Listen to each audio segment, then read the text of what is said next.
Britain is poised for its third Prime Minister in about 4 minutes, while theatres are getting more content warnings than ice cream tubs. Strap yourselves in. This is Free Speech Nation.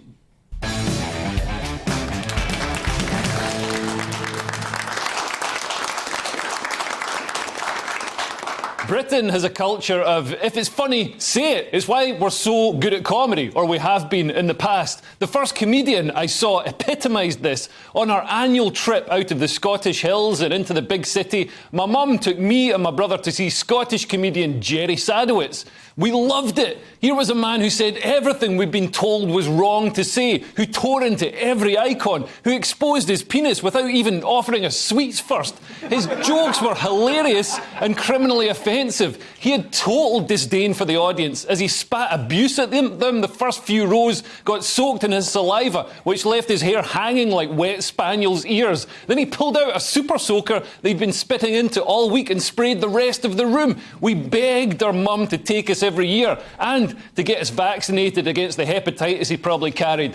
What's happened to comedy? I'm sure people used to go to comedy clubs for the thrill of transgression, of being offended by material that's outside the social norms. Now, people go to get offended and then destroy the comedian's career by complaining. Jerry Sadowitz had his Edinburgh Fringe run cancelled this year after audiences and venue staff complained about the content in his show and about him exposing his penis. But Sadowitz has been exposing himself on stage for 40 years. He always does it. Sadowitz not getting his penis out would be like going to see ABBA and them not playing Dancing Queen. Sadowitz's bilious torrent of racism, misogyny and homophobia might sound hateful and unfunny. At one show, I remember him raping a blow-up doll while calling Nelson Mandela a C-word. Until you actually see it, it speaks to his alchemical brilliance as an artist that he can make such appalling behaviour hilarious.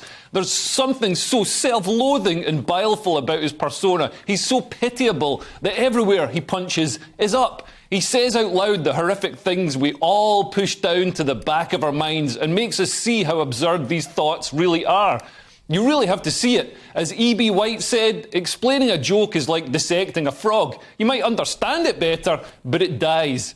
And Sadowitz's act is clearly an act. Why, in 2022, do people take everything that comedians say at absolute, literal face value? There's no space given to context or nuance or hyperbole or irony or the idea that comedians take a thread of truth or a persona and twist it until it's absurd. Or even sometimes, just sometimes, comedians might be joking. Could that sometimes be the case? Do the cancellors even understand that they're watching a stage performance? Or when they watch a magician cutting his assistant in half, do they report him to the police for murder? This week, Jerry revealed that the Scottish comedy chain The Stand also cancelled him after claims that he bullied staff, made a female technician cry, and asked to work with a male technician who, to be fair, might be a bit less likely to cry.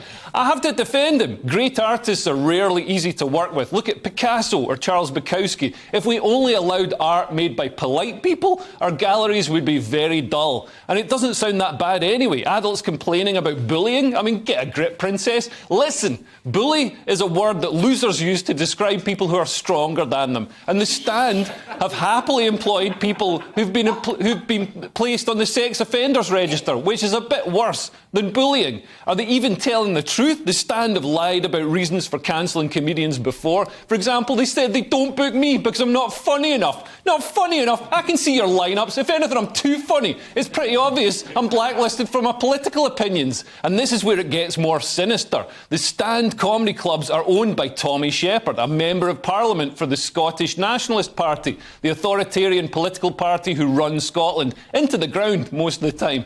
Tommy might look like a chuckle brother, but he doesn't want you laughing at his political party. By controlling comedy stages, the Scottish National Party ensure that no Scottish comedians can criticise them without jeopardising their career. Like most aspects of the SNP government, it's like something out of North Korea. It's not the only way the SNP are restricting what can be joked about. Their hate crime bill criminalises stage performances and jokes told in the sanctum of your own home. It was cited by the Pleasance Theatre as a reason they pulled Sadowitz's Fringe show in the first place. An SNP politician even said that people who laugh at offensive jokes should be prosecuted. I mean, what's happening to British comedy? Comedians are forced to sign behaviour agreement forms, gigs have wardens to ensure nothing said on stage is offensive, comedians are prosecuted under obscenity laws. My own tour has been cancelled after people complained that I'm some sort of far-right demagogue. Claims that we should take seriously because, as we all know, the Third Reich was a comedy tour that got out of hand.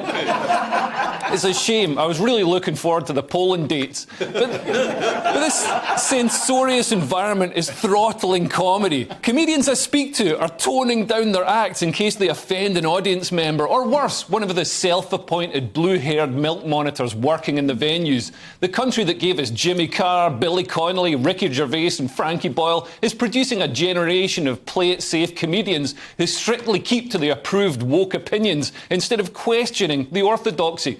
But nobody wants to go and see woke comedy. It's sort of like women's football. It gets written about a lot in The Guardian, but it's rubbish. There's no need to censor comedians anyway. We perform in front of a jury, the audience, who are regular people from across society. If we say anything that's genuinely unacceptable, they won't accept it and won't buy tickets. As Sadowitz himself says, it's just a comedy act with magic. It's not for everyone. And I've never attempted to persuade everyone to come and see it. Those that like it, come. If you won't like it, don't. Also, shouldn't right-wing artists like me be encouraged? I mean, apart from giving representation to people who aren't lefties, who, let's not forget, form the majority of the population, I think Hitler would have done a bit less damage if he'd been encouraged to continue with his watercolours. And comedians are always going to come back and make fun of it all. I told a joke that made fun of fat people, and someone in the audience got upset and went away, and they blogged about it on the internet with their pudgy little fingers. And then, because of this blog, I was doing a show in Leicester, and I'm not joking, halfway through the show, these fat activists stood up, kind of slowly, and they shouted, "We're fat activists!" And I had to agree with them. They were fat as hell activists. I mean, that's got to be a tough job, by the way, being a fat activist, because if you get too active, you might stop being so fat. Anyway, I managed to escape by running up some stairs. One of them threw a milkshake at me, but it was empty.